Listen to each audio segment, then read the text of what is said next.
നമസ്കാരം. മലയാളി വാർത്ത ഇൻസൈഡിലേക്ക് സ്വാഗതം ശ്രീ ചെറിയമ്പലം. വളരെ സംഭവബഹുലമായ ദിവസങ്ങളിലൂടെയാണ് ഇപ്പോൾ കേരളം കടന്നു പോകുന്നത്. 12 ദിവസം, കേവലം കുറച്ച് ദിവസങ്ങൾ മാത്രം നിയമസഭ സമ്മേളിക്കുന്നു. നിയമസഭ തുടങ്ങി കഴിഞ്ഞ തിങ്കളാഴ്ച നിയമസഭ ആരംഭിച്ച് ഒരാഴ്ച പോലും പിന്നിടുന്നില്ല.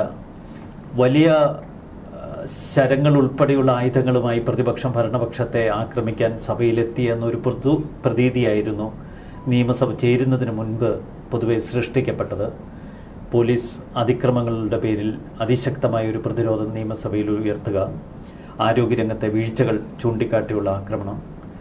എന്നാൽ കഴിഞ്ഞ ഏതാനും ദിവസങ്ങളിലെ നിയമസഭയിലെ പ്രതിപക്ഷത്തിൻ്റെ പെർഫോമൻസ് നോക്കുമ്പോൾ കൃത്യതയോടെ ചില കണക്കുകൾ ഉന്നയിച്ച് പഴയ UDF കാലത്തെ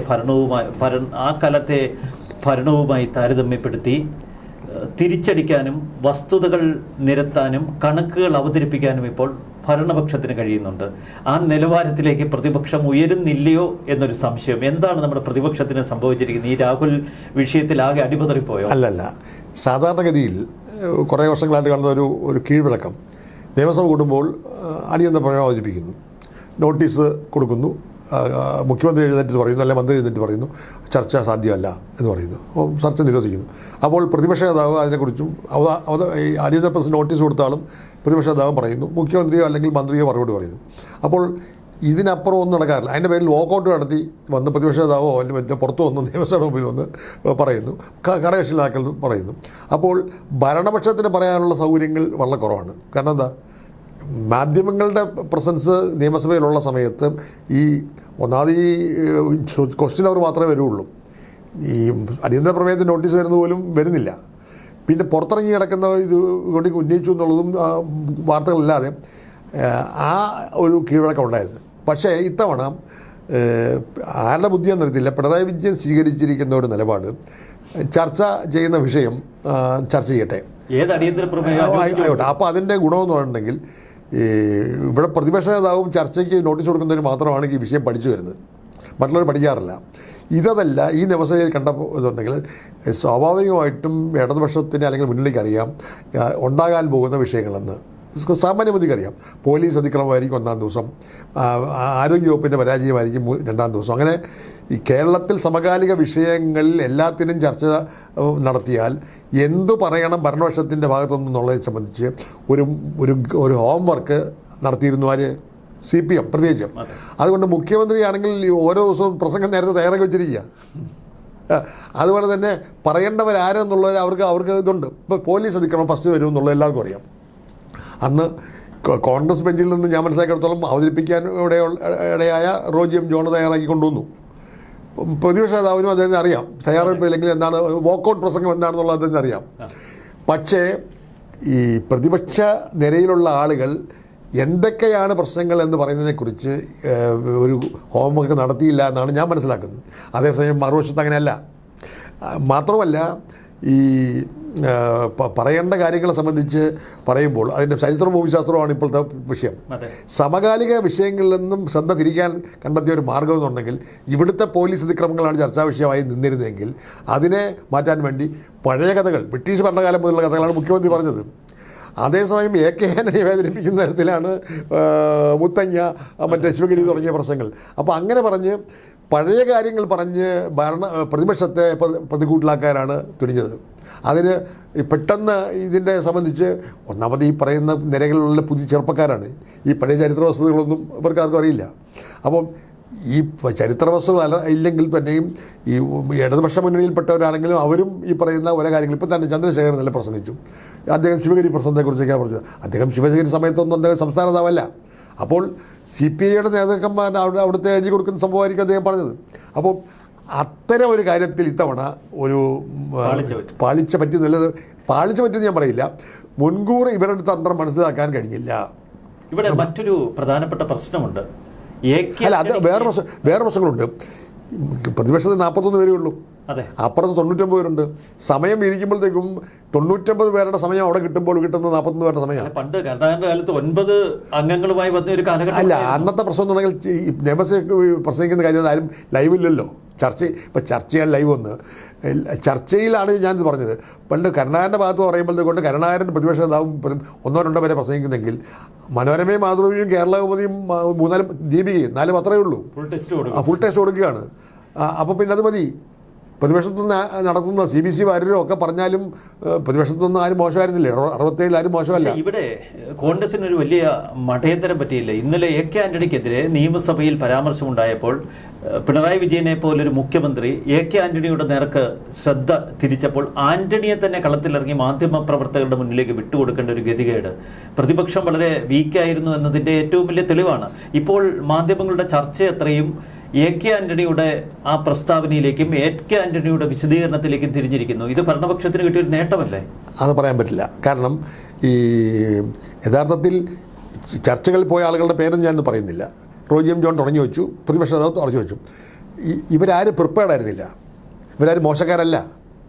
പ്രിപ്പയർ ചെയ്താൽ പ്രത്യേകിച്ച് ഘടകകക്ഷികളിൽ നേതാക്കന്മാർ, ഘടകകക്ഷികളിൽ 1-ാം നിരക്കാരല്ല വന്നത്, 2-ാം നിരക്കാരുമല്ല, 3-ാം നിരക്കാരാണ്. അവർ പ്രിപ്പയർഡ് ആയിരുന്നില്ല. അവരെന്തോ പൈതാര പ്രസംഗം പറയുന്ന പോലെ പറഞ്ഞുപോയി. പക്ഷേ ഇപ്പുറത്തൊന്നായിരുന്നില്ല, പ്രിപ്പയർഡ് ആയിരുന്നു. ഇന്നലെയാണെങ്കിൽ തന്നെ ആരോഗ്യവകുപ്പിൻ്റെ, ഞാനും ചർച്ച കണ്ട ഒരാളെന്ന നിലയിൽ ആരോഗ്യവകുപ്പിൻ്റെ അവതരിപ്പിച്ചവരും മറ്റവരൊക്കെ പറഞ്ഞു എന്നല്ലാതെ അവിടെയും പ്രതിപക്ഷ നേതാവാണ് തിളങ്ങിയത്, വേറെ തിളങ്ങിയില്ല. ബാക്കിയുള്ളവരെല്ലാവരും ഈ ചർച്ച വരത്തില്ലെന്ന് കണ്ട് അവർ മൈതാന പ്രസംഗം നടത്തുന്ന കാര്യങ്ങൾ പറഞ്ഞു. പക്ഷേ മറ്റേതാണെങ്കിൽ പഴയ കഥകൾ പറഞ്ഞ് അതെല്ലാം കൃത്യമായി മറുപടി അറിയാൻ സാധിച്ചു.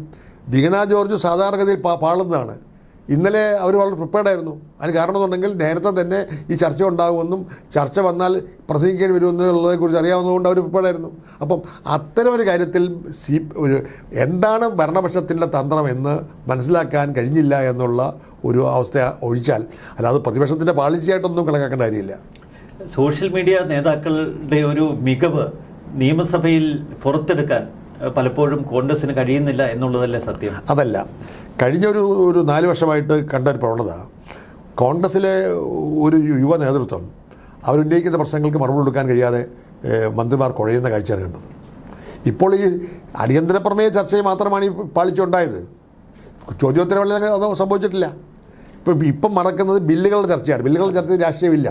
വകുപ്പ് തിരിഞ്ഞുള്ള ചർച്ചകൾ വരുമ്പോഴെല്ലാം ശോഭിക്കുന്നത് ഓരോ വകുപ്പിലെ അഴിമതിയും കൊള്ളരായ്മയും അവിടുത്തെ പ്രശ്നങ്ങളും ചൂണ്ടിക്കാണിക്കുന്നതിൽ മുൻകൂട്ടി തയ്യാറാക്കി പ്രസംഗിക്കുന്ന ധാരാളം ആളുകൾ ഇപ്പോഴും ഉണ്ട്. പക്ഷേ അംഗങ്ങൾ വേണ്ടത്ര പഠനം നടത്തിയിട്ടില്ല. സാധാരണ മുൻപൊക്കെ UDF അവർ കമ്മിറ്റി ചേരുകയും വിഷയങ്ങൾ പഠിക്കാൻ ചെറു കമ്മിറ്റികൾ രൂപീകരിക്കുകയും നിയമസഭയിൽ ആരൊക്കെ അവതരിപ്പിക്കണമെന്ന് നേരത്തെ കാലക്കൂട്ടി തീരുമാനിക്കുകയും ചെയ്യുന്നൊരു പതിവ്, അത് എല്ലാ ദിവസവും UDF MLA-മാരുടെ നിയമസഭാ കക്ഷി MLA-മാരുടെ ഒരു യോഗം, അതത് രാഷ്ട്രീയ കക്ഷികളുടെ ഒരു യോഗം, ഇതൊക്കെയുണ്ട്. ഈ പതിവെല്ലാം തെറ്റിയിരിക്കുന്നു. ഇതെല്ലാം അടിമുടി പാളാനുള്ള കാരണം രാഹുൽ മാങ്കൂട്ടം എന്ന ഈ ആരോപണ കൊടുങ്കാറ്റാണ്. അല്ലല്ല. സാധാരണ നിയമസഭാ സമ്മേളനം നടക്കാറുള്ളത് ബജറ്റ് സമ്മേളനം അല്ലെങ്കിൽ ഈ നയപ്രഖ്യാപന സമ്മേളനം. നയപ്രഖ്യാപന സമ്മേളനത്തെ ആർക്കും എന്ത് രാഷ്ട്രീയം പറയാം, ബജറ്റിലും പറയാം. പിന്നീട് വകുപ്പ് തല ചർച്ച നടക്കുമ്പോഴും വകുപ്പിനെക്കുറിച്ച് ജനാഭ്യർത്ഥന പിന്താങ്ങുന്നു അല്ലെങ്കിൽ എതിർക്കുന്നു എന്ന് പറഞ്ഞിട്ട് ബാക്കി രാഷ്ട്രീയം പറയുന്നത്. ബിൽ ചർച്ച അങ്ങനെ രാഷ്ട്രീയം പറയാൻ പറ്റില്ല. അപ്പോൾ രാഷ്ട്രീയം പറയാൻ കഴിയുന്ന സന്ദർഭം ആക്കി ഭരണപക്ഷം ഈ അടിയന്തര പ്രമേയ ചർച്ചയെ മാറ്റിയതാണ് കഴിഞ്ഞ 3 ദിവസക്കാലത്ത് അവരുടെ നേട്ടം. എന്ന് വെച്ച് ഒരു ചെറിയ പാളിച്ച സംഭവിച്ചു. പാളിച്ചയല്ല അത്. അതായത് ഭരണപക്ഷത്തിൻ്റെ തന്ത്രത്തിന് മുമ്പിൽ ഒരു കീഴടങ്ങൽ പോലെ വന്നിട്ടുണ്ട്. പക്ഷേ അതൊക്കെ ഇനിയുള്ള ദിവസങ്ങൾ പരിഹരിക്കപ്പെടും. ഈ രാഹുൽ മാങ്കൂട്ടം വിഷയം ആരൊക്കെയോ ചില അജ്ഞാത കേന്ദ്രങ്ങളിൽ നിന്ന് ഉയർത്തിക്കൊണ്ടുവന്നു. തുടർന്ന് ആരോപണങ്ങളുടെ പൂർണ്ണ ഉത്തരവാദിത്വം ഏറ്റെടുത്ത് കോൺഗ്രസ് രാഹുലിനെതിരെ നടപടി പ്രഖ്യാപിക്കുന്നു. രാഹുൽ മാങ്കൂട്ടത്തിൻ്റെ ഗർഭം പോലും പ്രതിപക്ഷ നേതാവ് ഏറ്റെടുക്കുന്ന ഒരു വിചിത്ര കാഴ്ച. ഇതൊക്കെ വാസ്തവത്തിൽ ഭരണപക്ഷത്തിന് നേട്ടമായില്ലേ? അതിൻ്റെയൊക്കെ പ്രതിഫലനമല്ലേ? അങ്ങനെ പറയാൻ പറ്റില്ല. രാഹുൽ മാങ്കൂട്ടത്തിൻ്റെ പ്രശ്നം ഉയർന്നു വന്നപ്പോൾ അത് ഈ ഒരു പെൺകുട്ടിയാണ് ആദ്യം ആരോപണം ഉന്നയിച്ചത്. പിന്നെ ചില ചാനലുകളിൽ വന്ന ശബ്ദം രേഖ ഇതൊക്കെ വന്നപ്പോൾ ഒരു സമൂഹത്തിൻ്റെ മുമ്പിൽ ഒരു പുകമറയുണ്ടാക്കുന്നതിൽ സാധിച്ചിട്ടുണ്ട്, മാധ്യമങ്ങളുടെയും പ്രതിപക്ഷത്തിനും. പക്ഷേ അക്കാര്യത്തിൽ കോൺഗ്രസ് നേതൃത്വം നിലപാട് യൂത്ത് കോൺഗ്രസ് പ്രസിഡന്റ് സ്ഥാനത്ത് നിന്ന് രാജിവെച്ചോ ഇല്ലയോ എന്നുള്ളതല്ല പ്രശ്നം, രാജിവെക്കേണ്ടി വന്നല്ലോ. അത് കഴിഞ്ഞ് KPCC എടുത്ത നിലപാട് എന്ന് പറഞ്ഞിട്ടുണ്ടെങ്കിൽ രാഹുൽ മാങ്കൂട്ടത്തിൻ്റെ വിഷയത്തിൽ ഒരു അന്വേഷണം നടത്തണമെന്നുണ്ടെങ്കിൽ ഒരു പരാതി വേണം. രാഹുൽ മാങ്കൂട്ടത്തിൻ്റെ പേരിൽ KPCCക്കോ കോൺഗ്രസിനോ ഒരു പരാതി കിട്ടിയിട്ടില്ല, പോലീസിനും പരാതി കിട്ടിയിട്ടില്ല. അപ്പോൾ പരാതിയില്ലാത്ത ഹെയർസേ മാത്രമാണ് ഇപ്പോൾ ഉള്ളത്. അതിൻ്റെ പേര് അന്വേഷണം നടത്തി സാധാരണഗതി ഒരാളെ പുറത്താക്കുമ്പോൾ അന്വേഷണ വിധേയമായി സസ്പെൻഡ് ചെയ്യുമെന്നാണ് പറയാറുള്ളത്. ഇത്തവണ ഈ വിഷയം കോൺഗ്രസിൻ്റെ ഉന്നതന്മാരായ നേതാക്കന്മാർ എല്ലാവരും ചർച്ച ചെയ്തു. എല്ലാവരുമായിട്ടും KPCC പ്രസിഡന്റ് ചർച്ച ചെയ്ത ശേഷം ഒരു തീരുമാനമെടുത്തത് പരാതി കിട്ടിയിരുന്നുവെങ്കിൽ അന്വേഷണ വിധമായി സസ്പെൻഡ് ചെയ്യുമെന്ന് പറയുന്നത്. പരാതി ഇല്ലാതെ തന്നെ അദ്ദേഹത്തെ സസ്പെൻഡ് ചെയ്തിട്ടുണ്ടെങ്കിൽ അത് സസ്പെൻഷൻ എന്ന് പറയുന്നത് പുറത്താക്കലല്ല, അത് സമൂഹത്തിൻ്റെ മുമ്പിൽ ഉയർന്നു വന്നിട്ടുള്ള ചില അപ്പോൾ നേതാക്കന്മാർ ചിലപ്പോൾ പറഞ്ഞു കാണും, ഞാൻ ആരൊക്കെ ചർച്ച എന്ന് പറയും, നേതാക്കന്മാർ അവർക്ക് ചില കാര്യങ്ങളിൽ സംശയമുണ്ടെന്ന് പറഞ്ഞു കാണും, ചില ആൾക്ക് സംശയമില്ലെന്ന് പറഞ്ഞു കാണും. അപ്പോൾ കോൺഗ്രസിൻ്റെ പൊതു നേതാക്കന്മാരുടെ എല്ലാവരുടെയും അഭിപ്രായം കണക്കിലെടുത്തുകൊണ്ട് അങ്ങനെ രാഹുൽ മാങ്കൂട്ടത്തിനെ പിന്താങ്ങിക്കൊണ്ട് മുന്നോട്ട് പോകുന്നത് അപകടമാണെന്ന് തോന്നിക്കാണാം. അതേസമയം പാർട്ടിയെ സംബന്ധിച്ചിടത്തോളം തെരഞ്ഞെടുപ്പിൽ മുന്നിൽ വരുന്ന സമയത്ത് പാർട്ടിയുടെ വ്യക്തിത്വം നിലനിർത്തേണ്ട ആവശ്യമുണ്ടല്ലോ. അതുകൊണ്ട് ഞാനിപ്പം രാഹുൽ മാങ്കൂട്ടത്തിൻ്റെ കാര്യത്തിൽ ഞാനൊരു അഭിപ്രായം പറഞ്ഞ ആളല്ല, പറയുകയില്ല. കാരണം എന്താ, തെറ്റോ ശരിയോ എന്ന് വിലയിരുത്തേണ്ടത് മാധ്യമങ്ങളല്ല. വേണമെങ്കിൽ നീതിന്യായ കോടതിയാണെന്ന് പറയാം. നീതിന്യായ കോടതിയും നിരപരാധി ശിക്ഷിക്കില്ലല്ലോ. അപ്പം രാഹുൽ മാങ്കൂട്ടത്തിൻ്റെ അദ്ദേഹം നിരപരാധിയാണെങ്കിൽ നിരപരാധിത്വം തെളിയിക്കാനുള്ള നിയമപരമായ മാർഗമുണ്ട്. പാർട്ടിയിലും അദ്ദേഹം സസ്പെൻഡ് ചെയ്ത അദ്ദേഹത്തിന് ഞാൻ നിരപരാധിയാണെന്ന് പാർട്ടി പ്രസിഡന്റിനോട് അതൊന്നും മാധ്യമങ്ങൾ അറിയേണ്ട കാര്യമില്ല. ആ പാർട്ടിയുടെ നേതൃത്വത്തോട് അദ്ദേഹത്തിന് പറയാനുള്ള അവകാശമുണ്ട്. ആ അവകാശവും സ്വാതന്ത്ര്യവും നിലനിൽക്കുന്ന ഒരു പാർട്ടിയാണ്. അതുകൊണ്ട് രാഹുൽ മാങ്കൂട്ടത്തിലെ കൈയൊഴിഞ്ഞു എന്നൊന്നും പറയാൻ ഞാനില്ല. പക്ഷേ മറുവശത്ത് 1000 കുറ്റവാളികൾ രക്ഷപ്പെട്ടാലും ഒരു നിരപരാധി പോലും ശിക്ഷിക്കപ്പെടരുത് എന്ന ഒരു ജനാധിപത്യ നീതിബോധമുള്ള ഒരു സംസ്ഥാനമാണ്, ഒരു രാജ്യമാണ്. അവിടെയാണ് ചില അപശ്രുതികൾ ഉയർന്നു വന്നതിന് തൊട്ടു പിന്നാലെ, ചില ആരോപണങ്ങൾ അജ്ഞാത കേന്ദ്രങ്ങളിൽ നിന്ന് കത്തിയതിന് തൊട്ടു പിന്നാലെ ഒരു പാർട്ടി തങ്ങളുടെ മുന്നണി പോരാളിയെ സസ്പെൻഡ് ചെയ്ത് 6 മാസത്തേക്ക് മാറ്റി നിർത്തിയത് എനിക്ക് ബോധ്യമുണ്ട് എന്ന് പ്രതിപക്ഷ നേതാവ് ആർജവത്തോടെ കേരളത്തോട് പറയുന്നത്, കേരളം ഇരമ്പി വന്നാലും ഈ ബോധ്യത്തിന് മാറ്റമുണ്ടാവില്ല എന്ന പ്രസ്താവന, അതിലപ്പുറം രാഹുൽ മാങ്കൂട്ടം പ്രതിപക്ഷ നേതാവിനെ ധിക്കരിച്ചുകൊണ്ട് നിയമസഭയിലേക്ക് വരുന്നു എന്ന പൊതുപ്രതീതി, ഇതൊക്കെ ആത്യന്തികമായി ഒരു നിലപാടില്ലായ്മ തന്നെയല്ലേ? പെട്ടെന്നൊരു ആരോപണം കേട്ടതിന് തൊട്ടു പിന്നാലെ തങ്ങളുടെ മുന്നണി പോരാളിയെ വലിച്ചെറിയുന്നത് ഭീരുത്വത്തിന്റെ ലക്ഷണമല്ലേ? അതായത് കോൺഗ്രസിലെ ചില നേതാക്കന്മാർ രാഹുൽ മാങ്കൂട്ടം രാജിവെക്കണമെന്ന് പറഞ്ഞു, പക്ഷേ പാർട്ടി രാജിവെക്കണമെന്ന് പറഞ്ഞിട്ടില്ല. രാഹുൽ മാങ്കൂട്ടത്തെക്കുറിച്ച് ചില സംശയങ്ങൾ പൊതുസമൂഹത്തിൽ നിൽക്കുന്നത് കൊണ്ട് കൂട്ടായ ആലോചന ഫലമായിട്ട് അദ്ദേഹത്തെ സസ്പെൻഡ് ചെയ്തു. സസ്പെൻഷൻ്റെ അവസാന വാക്കല്ല അത്. ഒരു പാർട്ടിയുടെ നേതാവിനെ സംബന്ധിച്ചിടത്തോളം പാർട്ടിയുടെ പ്രധാന ഘടകങ്ങൾക്ക് ഒരു സംശയം ഉണ്ടായാൽ മാറ്റി നിർത്തുക എന്ന് പറയുന്നത് ഒരു അന്വേഷണം വേണ്ടേ, ഒരു പരാതി വേണ്ടേ, ഒരു തെളിവ് അല്ല. അത് അന്വേഷണം നടത്തിയോ ഇല്ലയോ എന്ന് അറിയാൻ പറ്റില്ല. ഉന്നത നേതാക്കന്മാരെല്ലാം കൂടെ ചേർന്ന് ഏകണ്ഠമായ തീരുമാനമാണ്. അവർ അന്വേഷണം നടത്തിയിരിക്കാം, നടത്താതിരിക്കാം. അപ്പം അവർക്ക് വന്ന ബോധ്യത്തിൻ്റെ അടിസ്ഥാനത്തിൽ, അത് പ്രതിപക്ഷതായ ബോധ്യം എന്ന് പറയുന്നത് ഇവർക്ക് എല്ലാവർക്കും വന്ന ബോധ്യത്തിൻ്റെ അടിസ്ഥാനത്തിലാണ്. രാഹുൽ മാങ്കൂട്ടത്തെ സസ്പെൻഡ് ചെയ്യാൻ തീരുമാനിച്ചത് പ്രതിപക്ഷതാവല്ല, KPCC പ്രസിഡന്റാണ്. അല്ല, അവിടെ വലിയ ആരോപണങ്ങൾ കോൺഗ്രസ് പാർട്ടിക്ക് നേരെ വരില്ലേ? ഇപ്പോൾ ഭരണപക്ഷ MP ജയരാജൻ ഈ കഴിഞ്ഞ ദിവസം പറഞ്ഞിരുന്നു, മുഖ്യമന്ത്രി തന്നെ ആദ്യം രാഹുലിനെതിരെ പ്രതികരിച്ചപ്പോൾ പറഞ്ഞിരുന്നു, കോൺഗ്രസ് പാർട്ടിയിലെ ചില പ്രവർത്തകരെയാണ് രാഹുൽ മുഖ്യമായി ഇരയാക്കിയത്, അതുകൊണ്ട് തന്നെ കോൺഗ്രസുകാർ ഇരകളെ മുക്കും, പരാതിക്കാരെ സമ്മർദ്ദത്തിൽ ആഴ്ത്തും എന്നൊക്കെയുള്ള ഭരണപക്ഷ ആരോപണങ്ങൾ. അങ്ങനെ പറയാൻ പറ്റുമോ? അപ്പോൾ ഇരയായിട്ടുണ്ടെങ്കിൽ ഇരയെ സംബന്ധിച്ചിടത്തോളം ഇര ആരാണെന്നുള്ളത് പുറത്ത് പറയേണ്ട കാര്യമില്ല, നിയമപരമായി അങ്ങനെയാണ് ഉള്ളത്. പക്ഷേ ഇരയ്ക്ക് തൻ്റെ ഐഡൻറ്റിറ്റി പുറത്ത് പറയാതെ തന്നെ പോലീസിന് മുമ്പിൽ കൊടുക്കാം. അതെ, അല്ലെങ്കിൽ പോലീസിന് മുമ്പിൽ കൊടുത്താൽ തന്നെയും അത് മാധ്യമങ്ങളാരും ആ പേര് കൊടുക്കില്ല. അപ്പോൾ പോലീസിന് മുമ്പിൽ കൊടുക്കാനോ അല്ലെങ്കിൽ പാർട്ടിയുടെ മുമ്പിൽ കൊടുക്കാനോ കഴിയുമെന്നിരിക്കെ പാർട്ടിക്കാരി അല്ലെങ്കിൽ പ്രതിപക്ഷത്താണെങ്കിലും പാർട്ടിക്കോ പോലീസിനോ ഇതുവരെ പരാതി കൊടുത്തിട്ടില്ല. അല്ല, പാർട്ടിയുടെ ബോധ്യമാണല്ലോ ഈ സസ്പെൻഷന് പിന്നിൽ. അല്ല, പാർട്ടിയുടെ ബോധ്യവും മറ്റും രണ്ടാണ്. സമൂഹത്തിൻ്റെ മുമ്പിൽ അല്ലെങ്കിൽ നിയമത്തിൻ്റെ മുന്നിലുള്ളതെന്നുണ്ടെങ്കിൽ ഇവർക്ക് പരാതി കൊടുക്കുക എന്നുള്ളത്, അത് ആ പരാതി കിട്ടിയിട്ടില്ല. അല്ല, ഞാൻ പറയുന്നത് രാഹുൽ മാങ്കൂട്ടത്തിൻ്റെ ഭാഗത്തു നിന്ന് നോക്കുകയാണെങ്കിൽ രാഹുൽ മാങ്കൂട്ടം നിഷേധിച്ചിട്ടില്ല എന്നാണ് പറയുന്നത്. അപ്പോൾ സാധാരണഗതിയിൽ ഒരു ആശയം വരികയാണെങ്കിൽ തനിക്ക് അതിലില്ലെങ്കിൽ നിഷേധിക്കുന്ന കാര്യമില്ലല്ലോ. അത് നിഷേധിക്കണം വേണ്ടോ തീരുമാനിക്കാൻ രാഹുൽ മാങ്കൂട്ടത്തിലാണ്. പക്ഷേ ആരോപണം നിലനിൽക്കുന്നതിൻ്റെ അടിസ്ഥാനത്തിൽ രാഹുലിന് ഹാനികരമായ ഒരു കാര്യവും കോൺഗ്രസ് പാർട്ടി ചെയ്തിട്ടില്ല. അദ്ദേഹം നിയമസഭ വരരുതെന്നൊന്നും പാർട്ടി പറഞ്ഞിട്ടില്ല. KPCC പ്രസിഡന്റ് ചോദിച്ചു പുതിയ വർഷം അത് അദ്ദേഹം തിരഞ്ഞെടുക്കപ്പെട്ട പ്രതിനിധിയാണ്, അദ്ദേഹം വരാം, ആരും തടഞ്ഞില്ലല്ലോ. രാഹുൽ മാങ്കൂട്ടത്തിൽ അവിടെ വന്നു, നിയമസഭയിലിരുന്നു. കോൺഗ്രസിൽ ഒരാൾ പോലും അദ്ദേഹത്തെ അവർ തടഞ്ഞില്ല. അപ്പോൾ ഒരാൾ പോലും രാഹുൽ മാങ്കൂട്ടം നിയമസഭ വരരുതെന്ന് പറഞ്ഞിട്ടില്ല. അദ്ദേഹത്തിന് നിയമസഭ അംഗമാകാൻ പാടില്ല, അദ്ദേഹത്തോട് സംസാരിക്കുന്നതായും പറഞ്ഞിട്ടില്ല. അപ്പോൾ രാഹുൽ മാങ്കൂട്ടത്തിനെ പാർട്ടിയിൽ നിന്ന് പുറത്താക്കിയെങ്കിൽ പോലും അദ്ദേഹത്തെ ഒരു കുറ്റവാളിയായി പാർട്ടിയോ ജനങ്ങളോ പ്രഖ്യാപിച്ചിട്ടില്ല. അപ്പോൾ അത്തരത്തിൽ രാഹുൽ മാങ്കൂട്ടത്തിന് ഇപ്പോഴും അദ്ദേഹത്തിൻ്റെതായ ഒരു ഇത് നിൽക്കുന്നു. മറുവശത്ത് നിൽക്കുമ്പോൾ പാർട്ടിയെ സംബന്ധിച്ചിടത്തോളം പാർട്ടിക്ക് നേരെ ഇന്ന് കടന്നാക്രമണങ്ങളുടെ ഒരു കലാശക്കൊട്ടാണ് നടന്നുകൊണ്ടിരിക്കുന്നത്. ആ കലാശക്കൊട്ട് നടക്കുമ്പോൾ അതിനകത്ത് രാഹുൽ മാങ്കൂട്ടത്തെ ന്യായീകരിക്കാനും കഴിയാത്ത അവസ്ഥയാണ്. അതേസമയം അദ്ദേഹത്തെ കുറ്റവാളിയാണ് പറയാനും കഴിയാത്ത കാര്യം. അത് ധർമ്മസങ്കടമല്ല, അത് സത്യമാണത്. അപ്പോൾ അതുകൊണ്ട് പാർട്ടി എടുത്തിരിക്കുന്ന ഒരു നിലപാടിനെ കുറ്റപ്പെടുത്താൻ ആർക്കും പറ്റില്ല. അതിൽ സണ്ണി ജോസഫ് പറഞ്ഞപ്പോൾ അദ്ദേഹം ഒരു മിതവാദിയും ഒക്കെ ആയതുകൊണ്ട് അദ്ദേഹം മയപ്പെടുത്തിയ ഭാഷയിൽ പറഞ്ഞു. സതീശൻ പറഞ്ഞപ്പോൾ കുറച്ചുകൂടി ശക്തമായ ഭാഷയിൽ പറഞ്ഞു എന്നല്ലാതെ എല്ലാം ഒന്ന് തന്നെയാണ്. മറുവശത്ത് ഈ നിലപാടില്ലായ്മ കോൺഗ്രസിന്റെ ഒരു ഏകോപനത്തിലെ ഒരു വീഴ്ചയല്ലേ ഒരു വശത്ത്, മറുവശത്ത് ഇന്ന് നിയമസഭയിൽ കാണുന്ന ഈ ഒരു വീഴ്ചയും UDFന്റെ മുന്നോട്ടുള്ള പോക്കിന്റെ ഒരു സൂചനയല്ലേ? അല്ല, ഏകോപനത്തിൽ അങ്ങനെ ഒരു പ്രശ്നമൊന്നും ഉണ്ടായില്ല. കോൺഗ്രസ് ഒരു ജനാധിപത്യ സംഘടന ആയതുകൊണ്ട് അതിൻ്റെ ആവിർഭാവം മുതൽ ഗാന്ധിയുടെ കാലം മുതൽ തന്നെ ഭിന്നങ്ങളായ അഭിപ്രായങ്ങളുണ്ട്, സംഘർഷങ്ങളുണ്ടായിട്ട് അതെല്ലാം പരസ്യമാണ്, ഇപ്പോഴുമാണ്. എന്ന് വെച്ച് കോൺഗ്രസിനെ സംബന്ധിച്ചിടത്തോളം കോൺഗ്രസിലെ ഗ്രൂപ്പ് വഴക്കൽ സത്യം പറഞ്ഞാൽ ഇപ്പോൾ അങ്ങനെ ഗ്രൂപ്പുകളൊന്നുമില്ല. വ്യക്തികളെ കേന്ദ്രീകരിച്ച് ചില മന്ത്രങ്ങൾ കാണും, ഓരോ ആളുകളെ കേന്ദ്രീകരിച്ച് അവരുടെ അനുയായികൾ സ്വാഭാവികമായിട്ടും. എന്നല്ലാതെ ഗ്രൂപ്പ് അടിസ്ഥാനത്തിൽ വിലപേശുന്ന സമ്പ്രദായമൊന്നും ഇപ്പം കോൺഗ്രസിലില്ല. അപ്പം ആരാണ് നേതാവെന്നുള്ള സംബന്ധിച്ചുള്ള കാര്യമൊക്കെ ആണെങ്കിൽ അതൊക്കെ കോൺഗ്രസ് നേതൃത്വത്തിന് വ്യക്തമായ കാഴ്ചപ്പാടുണ്ടെന്നല്ലാതെ അതിൻ്റെ പേര് തർക്കമില്ല. പിന്നെ ഗ്രൂപ്പ് ഉണ്ടെങ്കിൽ പോലും, കോൺഗ്രസിനുള്ളിൽ ഗ്രൂപ്പ് ഉണ്ടെങ്കിൽ പോലും ആ ഗ്രൂപ്പിലെ സംഘർഷങ്ങളൊന്നും ഭയാനകമല്ല, നാശോന്മുഖമല്ല. CPM അതല്ല. CPMലെ ഞാൻ ഒരു സഹയാത്രികൻ എന്ന നിലയിൽ 20 വർഷം CPMലെ ഗ്രൂപ്പ് കണ്ടതാണ്. കുടിപ്പകയാണ്. അതായത് എതിർക്കാളിയായ ആളുകളെ കൊല്ലുക, ഉന്മൂലനം ചെയ്യുക, അല്ലെങ്കിൽ തകർക്കുക. കണ്ടാമണ്ടത്തില്ല. കോൺഗ്രസ് അതില്ല.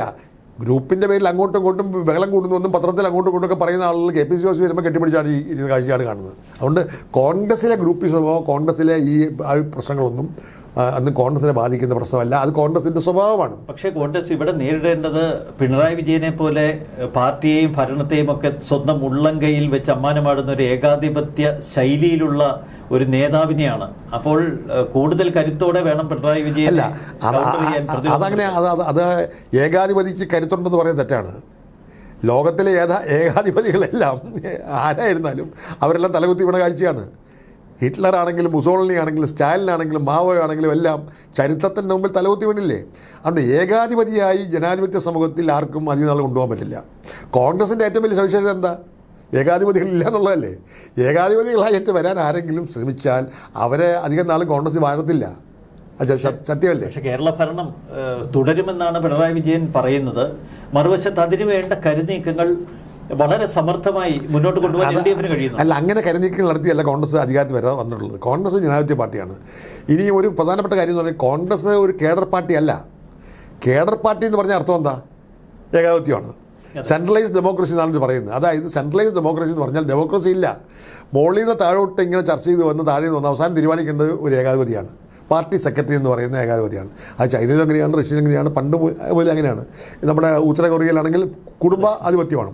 അപ്പം ഏകാധിപത്യ പാർട്ടിയാണ് കമ്മ്യൂണിസ്റ്റ് പാർട്ടി. ആ സമീപനം കോൺഗ്രസ് സ്വീകരിക്കാൻ പറ്റില്ല. കോൺഗ്രസിനുള്ളിൽ ഒരു വൈവിധ്യം ഉണ്ട് എന്ന് പറഞ്ഞാൽ ഇന്ത്യയിൽ വൈവിധ്യമില്ലേ, ബഹുസ്വരതയില്ലേ? ആ ബഹുസ്വരതയാണ് കോൺഗ്രസിൻ്റെ ശക്തി. ആ ബഹുസ്വരത തന്നെയാണ് ജനങ്ങൾ അംഗീകരിക്കുന്നത്. കോൺഗ്രസ്സിൽ ആരെങ്കിലും ഏകാധിപതിയായ അവരെ ജനം വെറുതെ വിടില്ല. പിന്നെ കേഡർ പാർട്ടി എന്ന് പറയുന്ന കേഡറുകളല്ല കോൺഗ്രസിൻ്റെ ശക്തി. കാരണം എന്താ? കോൺഗ്രസിൻ്റെ ശക്തി പ്രവർത്തകരുമല്ല, അനുഭാവികളാണ്. പ്രവർത്തകർ വേണ്ടെന്നല്ലേ പറയുന്നത്? പ്രവർത്തകർ വേണം. ഒരു തെരഞ്ഞെടുപ്പ് വരുമ്പോൾ എല്ലാ സന്നാഹത്തിനും പ്രവർത്തകരുടെ ആവശ്യമാണ്. കാരണം എന്താ? രാഷ്ട്രീയ പാർട്ടിയുടെ ദൈനംദിന കാര്യങ്ങൾ നടക്കണമെങ്കിൽ രക്തധമനികൾ എന്ന് പറയുന്നത് പ്രവർത്തകരാണ്. പക്ഷേ അതോടൊപ്പം തന്നെ പ്രവർത്തകന്മാരൊരു ബാധ്യതയാണ് CPMൻ്റെ ജനങ്ങൾ. ഇപ്പോൾ എവിടെയെങ്കിലും ചെന്നൊരു സ്ഥലത്ത് ചെന്ന് ചോദിച്ചിട്ടുണ്ടെങ്കിൽ ഒരു പ്രവർത്തകനുണ്ട്, അവൻ ഭയങ്കര അഴിമതിക്കാരനാണ്, മാഫിയാണെന്ന് പറയുന്ന അവസ്ഥയിലേക്ക് പോകുന്നത്. കോൺഗ്രസിൽ അതില്ലല്ലോ. അപ്പോൾ കോൺഗ്രസ്സിലെ വിശാലമായ ജനാധിപത്യം ഉള്ളതുകൊണ്ട് കോൺഗ്രസ്സിന് ജനങ്ങൾക്കിടയിൽ സ്വാധീനമുണ്ട്. കോൺഗ്രസ് ജയിപ്പിക്കുന്നത് പാർട്ടി പ്രവർത്തകരെ എടുക്കൊണ്ടൊന്നുമല്ല, ജനങ്ങളാണ്. ബൂത്തിലിരിക്കാൻ ആളില്ല. അതിപ്പോൾ ഈ പാർലമെൻറ്റ് തെരഞ്ഞെടുപ്പിൽ തന്നെ ഞാൻ അന്തമിട്ടിട്ടുണ്ട്. കാരണം ബൂത്ത് ഇരിക്കാൻ ആളില്ലാത്ത സ്ഥലങ്ങളിൽ. അപ്പോൾ ഞാൻ ഈ വാർ റൂമിലിരുന്ന ആളായതുകൊണ്ട് എവിടെയൊക്കെ ബൂത്തുണ്ട്, ബൂത്ത് കമ്മിറ്റി ഇല്ലാത്ത കാര്യങ്ങൾ ഞെട്ടിയിട്ടുണ്ട്. അപ്പം ഞാൻ ഈ ബൂത്ത് ഇല്ലാത്ത സ്ഥലങ്ങൾ എവിടെയാണ് നോക്കിയപ്പോഴത്തേക്കൊണ്ട് ഈ വോട്ട് വന്നപ്പോൾ ഈ ബൂത്ത് പരിശോധിച്ചു. വൻപിച്ച ഭൂരിപക്ഷം ബൂത്തിലിരിക്കാൻ ആളില്ലാത്ത സ്ഥലത്ത് ജനങ്ങൾ ക്യൂ ആയി നിന്ന് വൃദ്ധർ ഉൾപ്പെടെ വന്ന് വോട്ട് ചെയ്ത് വൻപിച്ച ഭൂരിപക്ഷം ഉണ്ടാക്കിയപ്പോൾ എത്രയോ ബൂത്തുകൾ കേരളത്തിലുണ്ട്. അപ്പോൾ അതുകൊണ്ട് കോൺഗ്രസിനെ സംബന്ധിച്ചിടത്തോളം കോൺഗ്രസിൻ്റെ പിന്തുണ ജനങ്ങളാണ്. ഈ ഗവൺമെൻറ്റിനെതിരെയുള്ള ഒരു വൻപിച്ച ജനമുന്നേറ്റം അലയടിച്ചിങ്ങനെ വരികയാണ്. അത് ബാലറ്റിൽ വീഴും. അത് വലിയ ഇവിടെ ഒരു വ്യത്യാസം നമുക്ക് കാണേണ്ടത്, ഒരു പതിറ്റാണ്ടായി ഇപ്പോൾ 9 വർഷം പിണറായി വിജയൻ ഭരണമാണ്. അതിനു മുൻപ് പതിറ്റാണ്ടുകളോളം കേരള രാഷ്ട്രീയം ഏറ്റവും അടുത്തു നിന്ന് നിയന്ത്രിച്ച ഒരാളെന്ന നിലയിൽ അക്കാലഘട്ടങ്ങളിൽ UDF നയിക്കാൻ, കോൺഗ്രസിനെ നയിക്കാൻ ഉമ്മൻചാണ്ടിയെ പോലെ, കെ കരുണാകരനെ പോലെ, AK ആന്റണിയെ പോലെ കരുത്തുറ്റ നേതാക്കളുടെ ഒരു നിരയുണ്ടായിരുന്നു. പിന്നീട് കടന്നു വന്ന രമേശ് ചെന്നിത്തല ഒരു പ്രതിപക്ഷ നേതാവ് എന്ന നിലയിൽ ഒരു വീഴ്ചയായി പോയി എന്ന് പൊതുവെ കോൺഗ്രസിൽ നിന്ന് തന്നെ വലിയ വിമർശനങ്ങൾ ഉയർന്നു. പിന്നീട് കാലാന്തരത്തിൽ വളർന്നു വന്ന VD സതീശനെതിരെ ഇപ്പോൾ പഴയ കോൺഗ്രസിലെ നേതൃത്വമൊക്കെ ഒന്നാകെ ഒരുമിച്ച് നിൽക്കുന്ന അവസ്ഥ. അപ്പോൾ ഈ നേതാവ് വലിയൊരു പ്രശ്നമല്ലേ? അല്ല, അവിടെയാണ് പറഞ്ഞത്, നമ്മുടെ ജനാധിപത്യ രാഷ്ട്രീയത്തിൽ നിങ്ങൾ നേതാക്കന്മാരെ പറഞ്ഞു. കേരള രാഷ്ട്രീയത്തിൽ ഇപ്പം CPIലെ നേതാക്കന്മാരായിട്ട് ജനപിന്തുണയുള്ള നേതാക്കന്മാർ കണക്കാക്കുന്ന ആരെയാണ്? AK ഗോപാലിനെ മാറ്റി നിർത്തുക. AK ഗോപാലിനൊരു കമ്മ്യൂണിസ്റ്റ് പാർട്ടിയുടെ ഒരു വ്യത്യസ്തമാണ്. അദ്ദേഹം ലോക്സഭയിലെ പ്രതിപക്ഷ നേതാവെന്ന് ഓർക്കണം. മുഖ്യമന്ത്രി ആയ ശേഷമാണ് ഇവരെല്ലാം ജനതാക്കളെന്ന്. ചരിത്രം പരിശോധിക്കുകയാണെങ്കിൽ 57 കേരളത്തിലെ മുഖ്യമന്ത്രിയാകുമ്പോൾ EMS ആരാണെന്ന് കേരളത്തിൽ ഞങ്ങൾക്കറിയില്ല. എൻ്റെ പിതാവ് പറഞ്ഞിട്ടുണ്ട്, EMS മുഖ്യമന്ത്രി ആരാണ് EMS പുള്ളിക്കറിയില്ല. അതായത് സത്യം. അത് കഴിഞ്ഞ് R ശങ്കർ വരുമ്പോഴത്തേക്കൊണ്ട് R ശങ്കർ ആ സമയത്ത് KPCC പ്രസിഡൻ്റായിരുന്നു അറിയുന്നല്ലാതെ അദ്ദേഹം SNDP യോഗത്തിൻ്റെ പ്രസിഡൻ്റായിരുന്നല്ലാതെ ആർക്കും അറിയില്ല. പിന്നെ അദ്ദേഹം ജനനേതാവായി. കരുണാകരൻ കേരളത്തിലെ പ്രതിപക്ഷ നേതാവാകുമ്പോൾ അദ്ദേഹത്തെ തൃശ്ശൂർ ജില്ലയ്ക്ക് അപ്പുറത്ത് ആർക്കും അറിയില്ല. അദ്ദേഹം എത്ര പെട്ടെന്ന് കയറി നേതാവായി. കരുണാകരനും എങ്ങനെയാണ് കേരളത്തിൻ്റെ ജനനേതാവായത്? അദ്ദേഹം പ്രതിപക്ഷ നേതാവ് മുഖ്യമന്ത്രി ആയതിന് ശേഷമാണ്. നയനാർ എങ്ങനെയാണ് കേരളത്തിൽ? അദ്ദേഹം പാർട്ടി സെക്രട്ടറി ആയിരുന്നത് ആർക്കും അറിയില്ല. മുഖ്യമന്ത്രിയായ ശേഷമാണ് നയനാർ ഈ നേതാവായത്. അച്യുതാനന്ദൻ ഈ പറയുന്നത് എത്രയോ ദീർഘകാലം അദ്ദേഹം ഉണ്ടായിരുന്നു. അദ്ദേഹം ജനവിരുദ്ധനായ ആളാണ് അറിയപ്പെടുന്നത്. അദ്ദേഹം പ്രതിപക്ഷ നേതാവായ ശേഷം വന്ന് അവസാനം മുഖ്യമന്ത്രി കഴിഞ്ഞ് വീണ്ടും വന്ന അവസാനത്തെ 20 വർഷമല്ലേ ജനനേതാവായത്. അപ്പോൾ കേരളത്തിൽ ജനനേതാവാൻ മുഖ്യമന്ത്രി എന്ന നിലയിൽ R Shankar, K Karunakaran, AK Antony, Oommen Chandy 4 പേർക്കേ അവസരം ഉണ്ടായിട്ടുള്ളൂ. 4ാമതൊരാൾക്ക് അവസരം കിട്ടിയില്ല. 4ാമതൊരാൾക്ക് ഇനി മുഖ്യമന്ത്രിയായ അവസരം വരുമ്പോൾ അദ്ദേഹം ജനനേതാവായി മാറും. അതുപോലെ തന്നെ KPCC പ്രസിഡന്റ് മാറും. KPCC പ്രസിഡന്റുമാരിൽ വരുന്ന ആളുകൾ മുഴുവൻ എല്ലാവരും പൊടുന്നതിനെ വന്നിട്ടുള്ളവരാണ്. വളരെ കുറച്ച് ആളുകളെ അങ്ങനെ ഇപ്പോൾ AK Antony KSU president, youth Congress president എന്ന നിലയിൽ ഇങ്ങനെ വേറെ തലത്തിൽ വന്നതാണ്. പക്ഷേ ബാക്കിയുള്ളവരെല്ലാം അങ്ങനെ സംസ്ഥാന നേതാക്കളായി വന്നവരല്ല. ഇപ്പോൾ TO ബാബ KPCC പ്രസിഡന്റായ സംസ്ഥാന നേതാവായിട്ടാണോ? R ശങ്കർ സംസ്ഥാന നേതാവായിട്ടാണോ? AK ആന്റണിയാണ്. പിന്നെ വന്ന അത്ര ആളുകൾ എങ്ങനെ വന്നു? പത്മരാജൻ വക്കീൽ ആകുമ്പോൾ അദ്ദേഹം ഒരു അഭിഭാഷകനായിരുന്നു. ഈ കുറച്ച് ആൾ DC പ്രസിഡൻ്റായിരുന്നു, ആയില്ലേ? അപ്പോൾ അങ്ങനെ നോക്കുമ്പോൾ ജനക നേതാക്കന്മാർ ഉണ്ടാകുന്നത് ജനാധിപത്യ രാഷ്ട്രീയത്തിലാണ്. ജനകീയ പ്രവർത്തകന്മാരാകുന്നത് MLA MP ആകുമ്പോഴാണ്.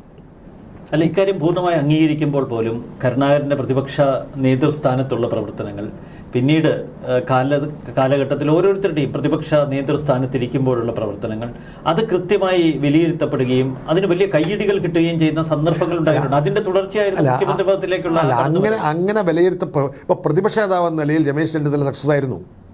പ്രതിപക്ഷ നേതാവ് എന്ന നിലയിൽ സതീശന് സക്സസ് തന്നെയാണ്. പക്ഷേ ഇത്തരം ആളുകൾക്ക് ഈ പ്രതിപക്ഷ നേതാവ് എന്ന നിലയിൽ മാത്രം ജനകീയ നേതാവാൻ പറ്റില്ല. ഇപ്പോൾ ഇവർക്കാർക്കെങ്കിലും നാളെ അങ്ങനെ മുന്നോട്ട് വരാൻ കഴിയുന്നൊരു സാധ്യത ഉണ്ടായില്ല. അതാണ് പ്രശ്നം. പക്ഷെ അവർക്ക് അതിനുള്ള ഒരു സ്പേസ് കണ്ടെത്തണമായിരുന്നു. അവരുടെ കരുത്ത് തെളിയിക്കാനുള്ള ഒരു സമരവേദി കണ്ടെത്തണമായിരുന്നു. കേരളത്തിലെ രാഷ്ട്രീയ മുഖം മാറ്റുന്ന തലത്തിൽ ഇടപെടലുകൾ പ്രതിപക്ഷ നേതാവ് എന്ന നിലയിലുള്ള സമരങ്ങൾ. ഈ ഭരണകൂടത്തിനെതിരെ കൃത്യമായ അഴിമതി ആരോപണങ്ങളില്ല, കോടതി വ്യവഹാരങ്ങളില്ല. പിണറായി വിജയൻ മന്ത്രിസഭയിലെ മറ്റു മന്ത്രിമാർക്കെതിരെ ചൂണ്ടുവിരലുയർത്തി നിങ്ങൾ അഴിമതിക്കാരനാണ്, നിങ്ങൾ ഭരണത്തിൽ ഇന്ന വീഴ്ചകൾ വരുത്തി എന്ന് ചൂണ്ടിക്കാട്ടാൻ പ്രതിപക്ഷത്തിന് കഴിയുന്നില്ല. ജനങ്ങൾ അത്രയേറെ വെറുത്തു എന്ന് പറയുമ്പോൾ അതിനൊരു പിന്നാമ്പുറമുണ്ട്. കാരണം ജനങ്ങൾ വെറുക്കണമെങ്കിൽ ആ ഭരണം അത്രയേറെ ദൂഷിച്ചതായിരിക്കും. പക്ഷെ ആ ദൂഷിപ്പുകൾ എന്തൊക്കെയാണ് എന്ന് പിൻ പോയിന്റഡായി മാധ്യമങ്ങൾക്ക് മുന്നിലെത്തിക്കാൻ, ജനങ്ങളുടെ മുന്നിലെത്തിക്കാൻ, സമരമുഖം ഒരുക്കാൻ എന്തുകൊണ്ട് പരാജയപ്പെടുന്നു? അത് എന്നുള്ളത് ഞാൻ പറഞ്ഞുതരാം. പണ്ട് ഞാനൊരു ദീർഘകാലം രാഷ്ട്രീയം വിശ്വസിക്കുന്നതാണ്. പണ്ടൊക്കെ നിയമസഭയിൽ പ്രതിപക്ഷ നേതാവോ MLA-മാരോ പറയുന്നതാണ് വാർത്ത.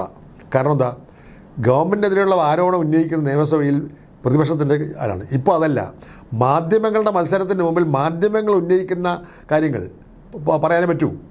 നിയമസഭയിൽ ഒരു പുതിയ അഴിമതി ആരോപണം കൊണ്ടുവരാൻ പറ്റത്തില്ല, അതിന് മുമ്പ് തന്നെ മാധ്യമങ്ങൾ വരും.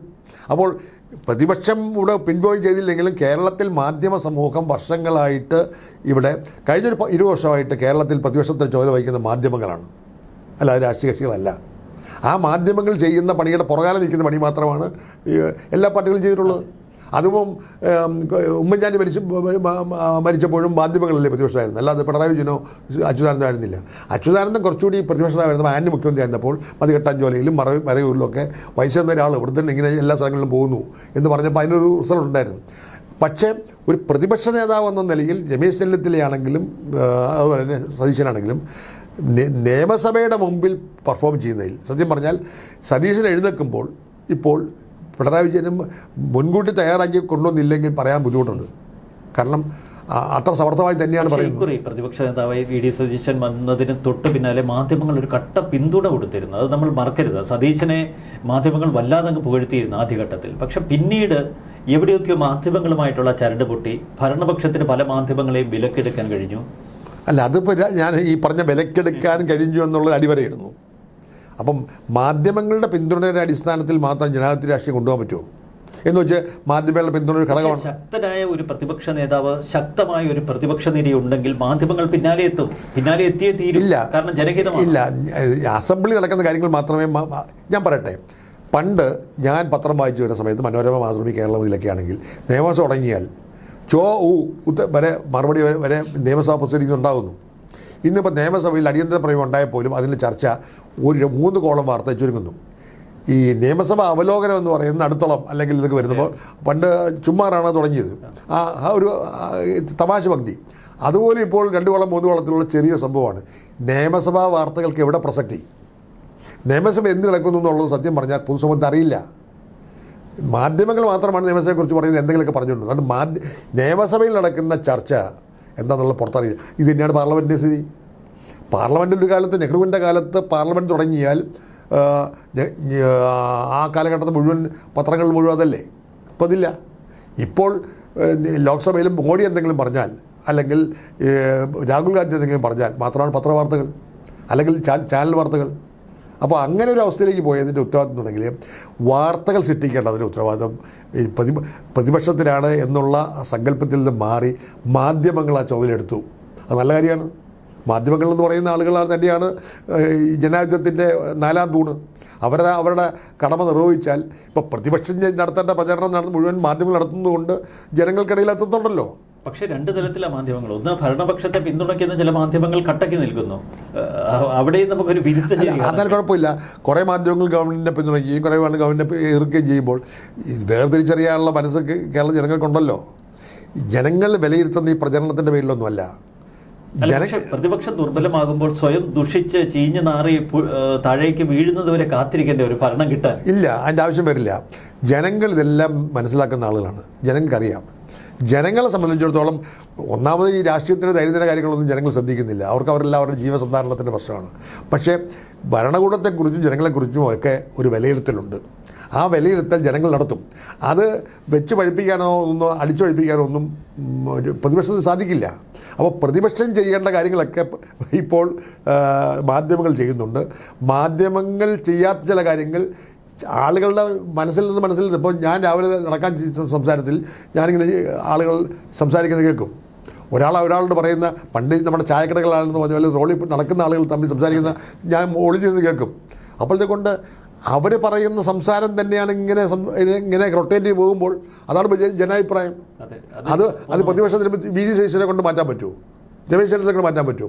അപ്പോൾ ജനങ്ങൾക്കൊരു ഞാനിപ്പോൾ UDF അധികാരത്തിൽ വരുന്ന കാര്യത്തിൽ 100% ഉറച്ചു വിശ്വസിക്കുന്നു. പണ്ടൊക്കെ ഇത് ഒരുപക്ഷെ അങ്ങേക്ക് വളരെ ബോധ്യമുള്ളൊരു കാര്യമായിരിക്കും. പണ്ടൊക്കെ ഈ ഉമ്മൻചാണ്ടി ഗ്രൂപ്പ്, A ഗ്രൂപ്പ്, മറുവശത്ത് കരുണാകരൻ ഗ്രൂപ്പൊക്കെ ഉള്ള കാലഘട്ടത്തിൽ അവർക്കറിയാം ഏതൊക്കെ മണ്ഡലങ്ങൾ വരുന്ന തെരഞ്ഞെടുപ്പുകളിൽ തങ്ങളുടെ ഗ്രൂപ്പിന് കിട്ടുമെന്ന്. അപ്പോൾ കാലേ കൂട്ടി അവരുടെ ചില ശില്പത്തികൾ, അവരുടെ ചില കുട്ടി നേതാക്കളെ വിളിച്ചിട്ട് ഈ മണ്ഡലം നോക്കിക്കൊള്ളാനൊക്കെ നേരത്തെ ചില സൂചനകളൊക്കെ കൊടുക്കുന്നു.